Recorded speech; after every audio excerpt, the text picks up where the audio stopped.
6. That night the king could not sleep.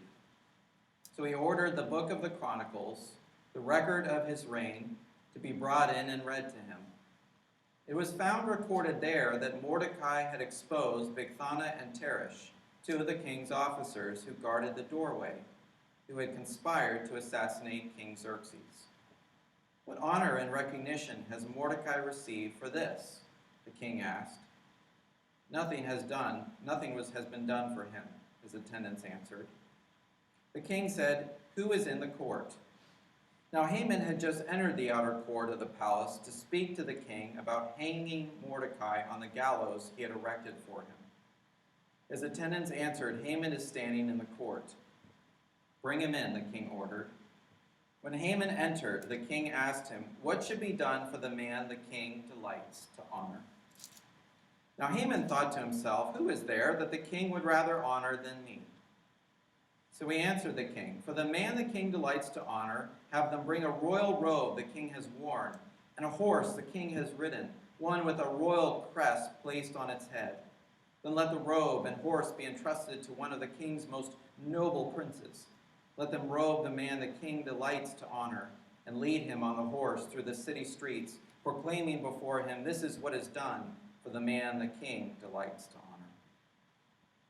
Go at once, the king commanded Haman.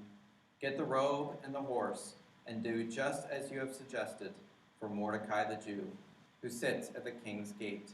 Do not neglect anything you have recommended. So Haman got the robe and the horse. He robed Mordecai and led him on horseback through the city streets, proclaiming before him, This is what is done for the man the king delights to honor. Afterward, Mordecai returned to the king's gate, but Haman rushed home, with his head covered in grief, and told Zeresh his wife and all his friends everything that had happened to him. His advisors and his wife Zeresh said to him, Since Mordecai, before whom your downfall has started, is of Jewish origin, you cannot stand against him. You will surely come to ruin. While they were still talking with him, the king's eunuchs arrived and hurried Haman away to the banquet Esther had prepared. This is the word of the Lord, and honestly, one of my favorite Bible chapters. Throughout history, proud men and women have sought to elevate their position by manipulating those with power. Of course, not far from here lies Blennerhassett Mansion, the island, of course, the setting of a notorious scheme remembered as the Burr Conspiracy. Perhaps from your history growing up in this area, you remember some of that notorious story. Aaron Burr was not a tall man. In fact, he was a bit on the shorter side, but he sure knew how to make an appearance. The flatboat that he had coming down the Ohio River was given the description of being like a yacht back in the olden days. No longer Vice President of the United States, and certainly you can hear about that notorious story as well. Burr sought to incite a rebellion in the West. But he had a problem, like, of course, many do. He needed money. So on a balmy evening in May of 1805, Burr dined in the mansion of gullible but certainly wealthy aristocrat Harmon Blennerhassett. And according to historian David McCullough in his recent book, The Pioneers, Burr put forth the prospect of a takeover of Mexico, with Burr, who was planning to be the emperor, and Blennerhassett as his ambassador to Great Britain. But Burr's visions of fame and fortune were quickly squashed by a suspicious American government. Burr would be forever characterized as a man glorious at the beginning, disastrous, if not disgraceful, at the close. While gifted with charm, his massive ego and self-interest led to his disgrace. Oftentimes I think of Aaron Burr as being somewhat similar in American history to Benedict Arnold. Like Aaron Burr, hidden beneath Haman's manipulation and deceit was a man deeply proud and deeply insecure. In Esther 6, an oversight quickly spirals Haman into disgrace. But remember this, Putnam, that like Mordecai, God delights in honoring the humble ones. Like Mordecai, God delights in honoring the humble ones.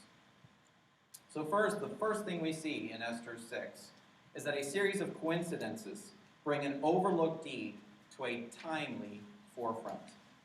In order to grasp Esther 6, it is imperative that we review an important event that took place earlier in the book. If you will, turn back if you have your Bible still open, and it is a story that we briefly touched upon, but is certainly relevant now. And that is back in Esther chapter 2. Just flip a couple pages. It's on page 778. You can see it right there in the middle of the page. Esther chapter 2. I'm reading just verses 21 to 23. It says, "During the time Mordecai was sitting at the king's gate, Bigthana and Teresh, two of the king's officers who guarded the doorway, became angry." And you remember, they conspired to assassinate King Xerxes. But Mordecai found out about the plot and told Queen Esther, who in turn reported it to the king, giving credit to Mordecai. And so everything there should be, right? It should be, okay, this is making sense now with what we just read. And it would make sense that in the book of Chronicles, Mordecai's name would be mentioned because Esther mentioned that it was to Mordecai's credit. And when the report was investigated and found to be true, the two officials were hanged on a gallows. All this was recorded in the book of the Annals in the presence of the king. But again, we talked about this mystery that's missing here, which is the reaction to Mordecai. No reward. So this seemingly inconspicuous event passed by, and it is Haman, not Mordecai, who is promoted to second in command. And again, that question that we were wondering, would the king recall what Mordecai had done? Would he remember Mordecai's act of loyalty?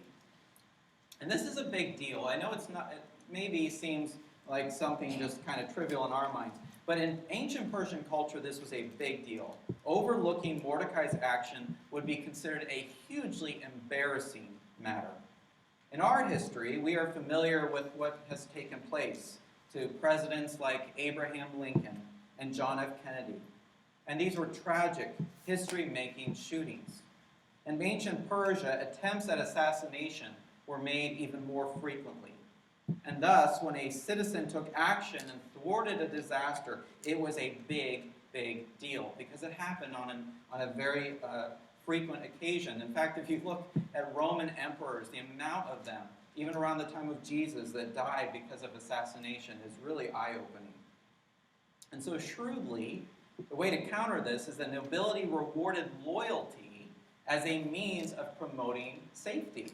And so in a sense, the nobles, they would reward very generously and openly those who had thwarted a disaster of their life in a way to, in a sense, protect themselves. An example of this is the Greek historian Herodotus recorded how a Persian man saved the life of King Xerxes' younger brother. And the man's loyalty merited the position of governor of Cilicia. He became a powerful man, all because he had thwarted a disaster to King Xerxes' brother. I think we would be wise to consider this cultural reality, if you will, as we continue. So between verses 1 and 5, a series of 3 coincidences occur. The first coincidence is King Xerxes' restlessness. It's something that we can easily pass by, but in verse 1 it says that he was restless. He could not sleep. And I immediately was drawn to the Psalms. If, according to Psalm 127, God grants sleep to those he loves, then it stands to reason that God would be responsible for the king's restlessness, his sleeplessness. If you are a parent, as I am, you know, as I do, 8 to 10 hours of regular, uninterrupted sleep with a newborn ain't going to happen, right? It's not going to happen. Sleep becomes no longer just an easy-to-miss, taken-for-granted gift from our God as a parent, as even grandparents. The humbling reality is that our body's ability to rest, and even those times where we cannot rest, are actually teaching lessons from our God. God is speaking to those in those quiet, lonely hours of the night. We should be sleeping, but we don't always, do we? And it's a teaching lesson. This is really wise words from a young mom. She serves with Desiring God. Her name is Kristen Tabb, and she observes how sleeplessness causes us to look away from ourselves. our capacity, our resources, our energy reserve, our mental acumen, our physical strength, and our careful planning and scheming along the day, and it causes us to rely solely on God. Sleeplessness, if we have a right heart, if we have a heart that honors and looks to God and acknowledges Him, then sleeplessness is a lesson for us in humility. It is a timely lesson that we can't force ourselves to sleep. I don't know if you've ever tried, where you've got a lot on your mind and you just try to force yourself to sleep. It doesn't really happen for me. It doesn't happen. Usually I have so much in my mind that I have to do something for a while, and eventually God graciously allows me to sleep. In such a time as this, and I think it is a timely message, I can't help but wonder if this virus is teaching us the futility of our endless busyness. I can't help but wonder if God is giving us as a nation, as a world, a wake-up call that the rest and the sleep that we need, and that we need to acknowledge God for, are good things that sometimes are so often being sacrificed. I can't help but wonder if we are taking enough time for spiritual rest, for quiet and communion with our God. See, it's no accident that God made a Sabbath of rest. It's not to be lazy. It's not to just simply do whatever we want to do. God created that day of rest. Why? Because it was not good for man to be constantly on the go. We are not built, we're not designed for a life without rest. One of those great ways of rest is prayer. Are you praying? Are you taking time to get away from yourself and to be in communion with God? The king's sleeplessness may seem trivial, but actually, I think it's a big deal. And like dominoes, one coincidence then led to another coincidence. Because next, what does the king do? The king consults the book of the Chronicles, the record of his reign. And I think this is actually kind of humorous, really. And really, you have to laugh a little at this chapter. It really is a funny chapter. Because when you think about it, where does he go? He goes to the book of Chronicles to help him sleep. I don't know if he was trying to bore himself to sleep. I mean, for me, that would be as boring as all get out to read the records of a kingdom. Or just to excite himself with remembrances of his kingdom. I don't know. We don't know. But what we quickly learn is that this act of looking and consulting the remembrances of the kingdom was no accident. It's not an accident that God led him to think, oh, maybe that's a good idea for this evening's show.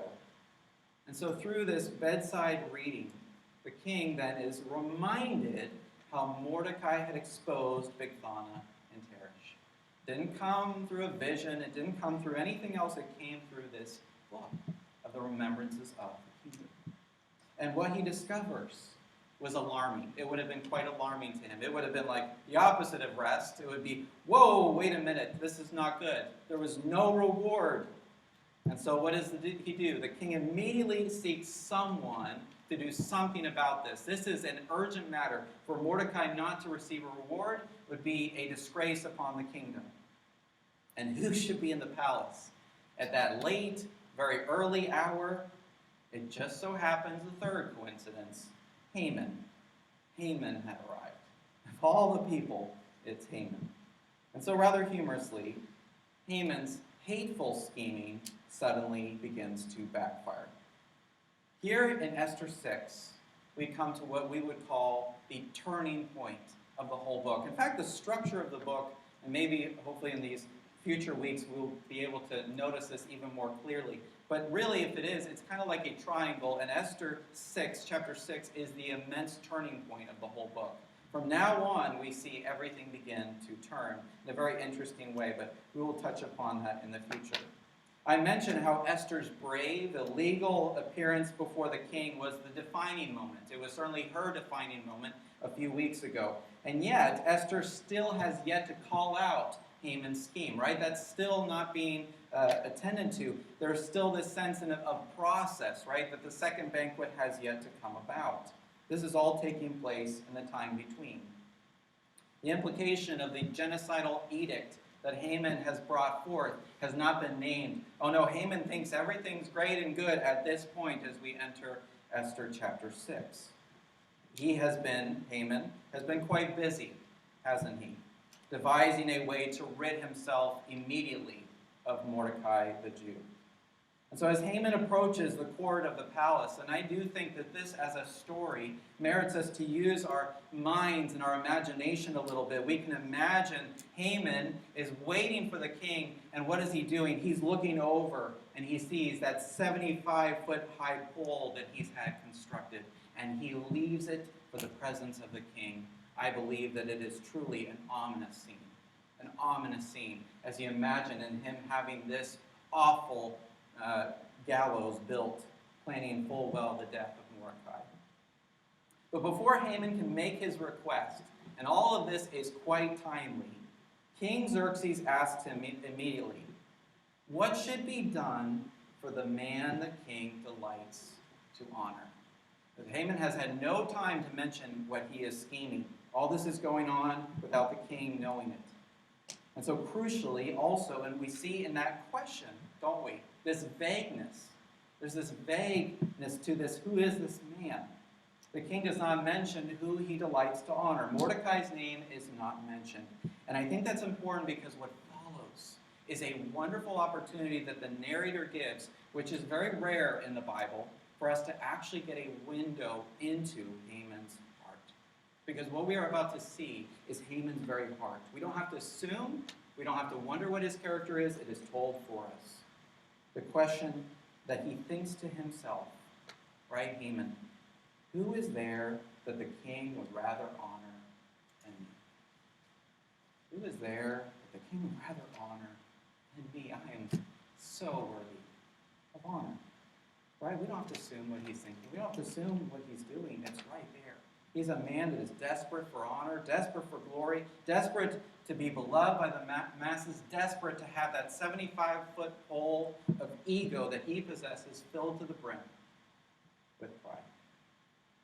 Haman responds to the king with an audacious proposal, and it is truly audacious. Have them bring a royal robe the king has worn, the horse the king has ridden, one with a royal crest placed on its head, and then let the robe and horse be entrusted to one of the king's most noble princes. Let them robe the man the king delights to honor, lead him on the horse through the city streets, proclaiming, "This is what is done for the man the king delights to honor." Now, when you were reading that, and the first time I read this, it kind of just to put it a little bit in a sense of what would we have liked, what would we have appreciated in that parade? I think the first thing that stood out to me, at least, was the opportunity to ride on the royal steed, right? I mean, there's a sense of riding on that royal steed and being seen by everyone on the city streets as we're making our way through. I mean, such a reward would kind of, in my mind, be like getting to ride on Air Force One for an afternoon. That'd be pretty special. That'd be pretty cool. And that's all well and good. That's great. But an ancient Jew who was reading this would have actually been struck by the reward of wearing the royal robe. Wearing the royal robe would have actually been far more significant. And if we look at the Old Testament, even back in Genesis, we recall Jacob's gift of the robe of many colors, right, to Joseph. And of course, Jonathan, the son of Saul, who actually gifted his robe, gave the robe and put it over David. And what's interesting is that in both of those actions, it symbolized equality. It symbolized the sense of we are together, we are equal, and that was a big deal. And so what Haman is asking for is what? He's basically saying by wearing the king's robe, he wants to be equal to the king. He wants to share with the king in his glory. He wants to be equal with him for a day. That's a pretty brash suggestion when you think of how much power the king possessed, how much autonomy. That's pretty brash. But now, a word of caution. Because we would be wise to look, as I have been encouraged to do, in the log in our own eye before we focus too much on the log in Haman's eyes. Well, one of my favorite movies, I think this is maybe the best way to show it. It's a little, very quick clip from the movie The Three Amigos. These three bumbling heroes discuss what they'll do with the reward money for their mission down in Mexico.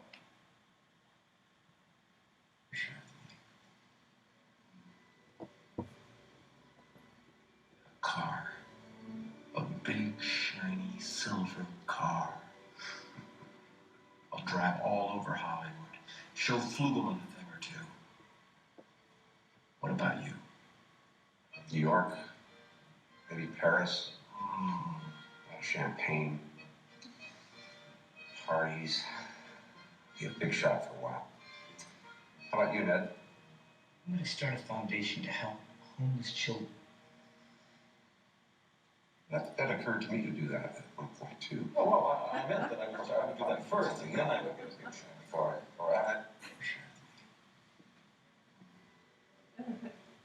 Thank you. Couldn't help.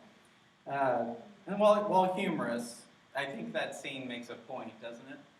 Doesn't it kind of make a point? It's what is true of most of us. Most of us, if we're really honest with ourselves, we like fame, especially when we receive it from famous people.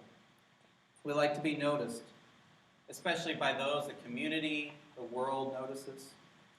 We'd all like our moment in the spotlight, especially the closer that we get to it. Why? Well, don't we know? Don't we know, brothers and sisters, it feeds our pride? And we have firmly established by now that Haman is nothing if not an exceedingly proud man. But those who are exalted will be humbled. Those who are exalted will be humbled. And that moment is timely. It's a hilarious moment when King Xerxes commands Haman, "Oh, get the robe and get the horse and do just as you have suggested for Mordecai the Jew." And I don't know. I pictured the king then asking him, "By the way, you had something too, Haman. What was it that you wanted to ask me?" And I'm sure Haman's jaw was dropping. I'm sure it was absolutely in shock. It's wonderful. It's a very funny story. "King, I have an idea. Make this man like you for a day," Haman suggests. "Great, Haman. Now go and do that for your arch nemesis. You know, the guy you want me to execute." It's stunning. It's a huge, huge moment in the book of Esther. One can hardly overemphasize the reversal taking place right here in the book of Esther. And we have to say, can't we? Can't we say that this is the work of God? This is what is done for the man the king delights to honor. Those would be heard all throughout the city streets of Susa. Haman walking as Mordecai rides that royal steed with the royal robe placed over him. It is humiliation for Haman at every step. And we are a little surprised to learn that after this parade, if you will, Haman rushed home with his head covered in grief. Mordecai is interesting. It's very easy to quickly not notice what happens with Mordecai. But notice, after this parade, he simply returns to the gate. He simply returns to his post. And as I was thinking about that, what Haman does, what Mordecai does, two relevant thoughts occurred to me. And the first is to observe our blindness, our own blindnesses, which is very, very difficult. In fact, it is impossible for us. It is impossible for you and me, brothers and sisters, to see on our own strength our pride. Pride is quite honestly the carbon monoxide of sins. It can only be revealed by the carbon monoxide detector called the Holy Spirit. I'm sure Mordecai appreciated the honorable gesture, but it made little difference, you notice, to his character. That wonderful moment, right? He didn't seek more and more of it. No, what did he do? He went right back to doing his duty. He had served faithfully before. He didn't make a big deal out of not being rewarded, and he doesn't make a big deal afterwards. He just simply serves dutifully. But for Haman, he went away shocked and humiliated. Throughout the story, Haman's pride has been a blind spot for him, and it's only grown and grown and grown as the book has progressed.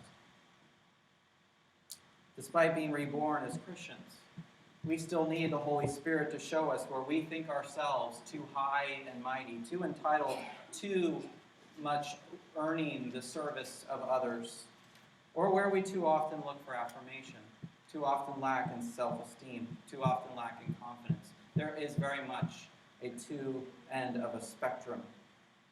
The only person that perfectly fits both, we've talked about this in discipleship group, is Jesus Christ. There's another relevant point, a very encouraging observation from the text. It's something I heard from Pastor Tim Keller, observing how Haman did not ask necessarily for the wrong thing, which is interesting. He asked the wrong king. He went to the wrong king, and there is a better king, isn't there, brothers and sisters? There's a better king. There's a king with ultimate glory who, believe it or not, came to earth and stripped himself of his glory. You need only look at Philippians 2 to know exactly who that is. Humbled himself, becoming a man, being born in the flesh, Jesus Christ. David so wonderfully declares in Psalm 8, what is mankind? He's praying to the Lord, and he says to the Lord God, our sovereign creator, what is mankind, that you are so mindful of them?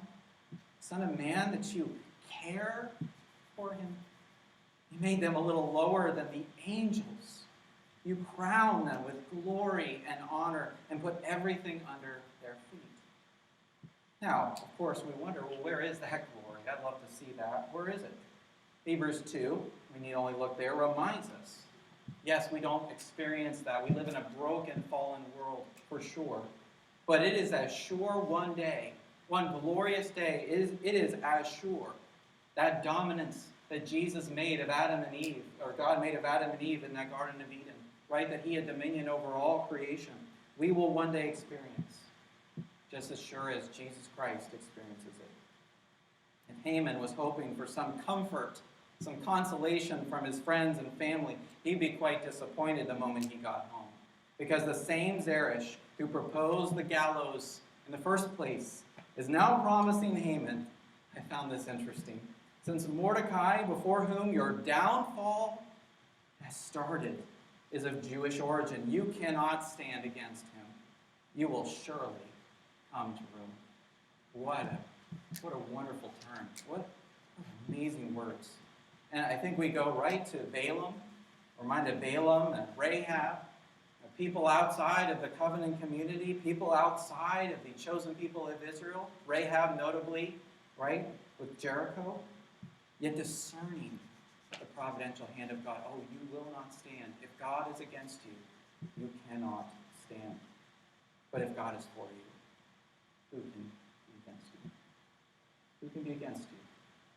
The man who is making all the schemes, all the plans, all the evil that was coming about, finds himself on a slide that he cannot grasp a hold of.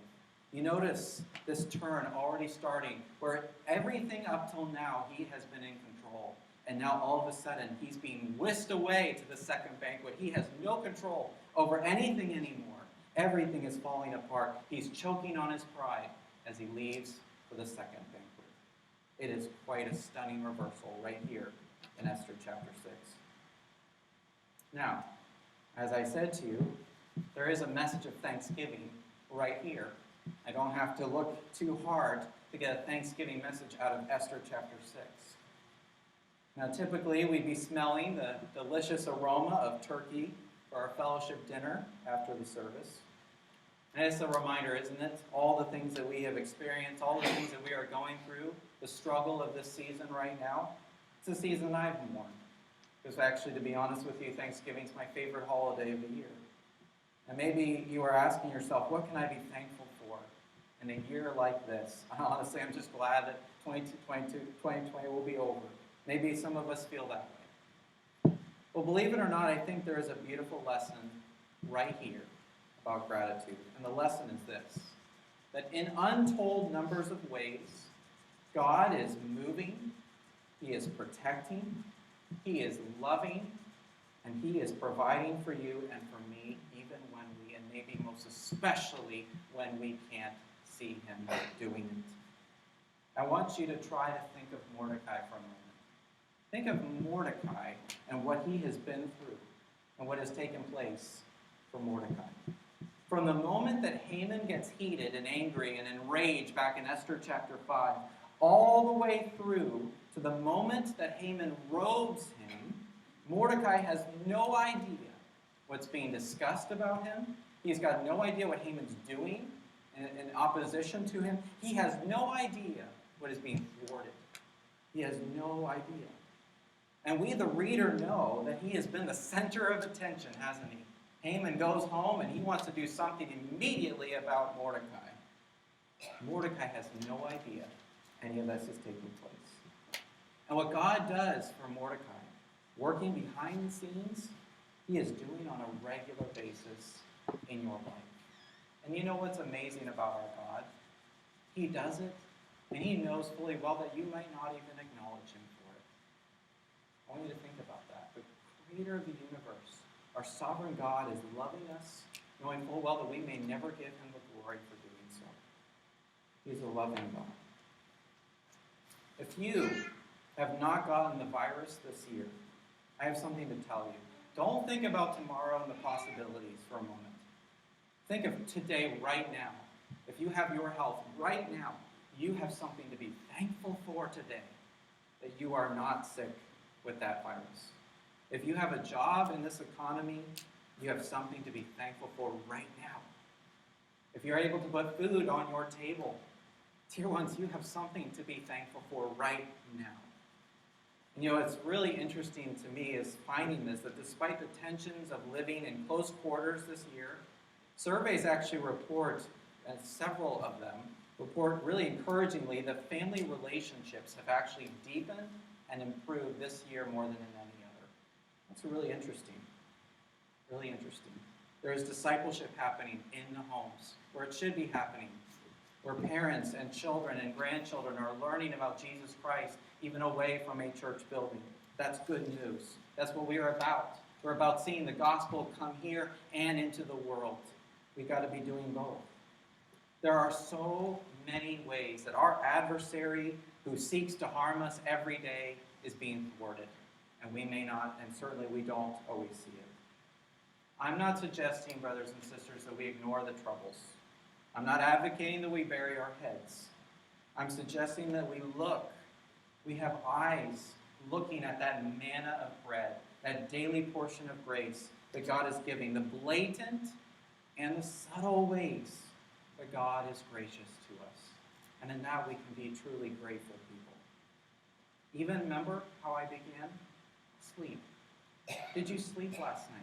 Did you get even a wink of sleep last night? I've always heard, right, that verse about God is merciful every morning, great is his mercies every morning.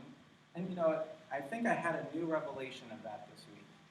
Maybe sleep is that part of that mercy that is new every morning.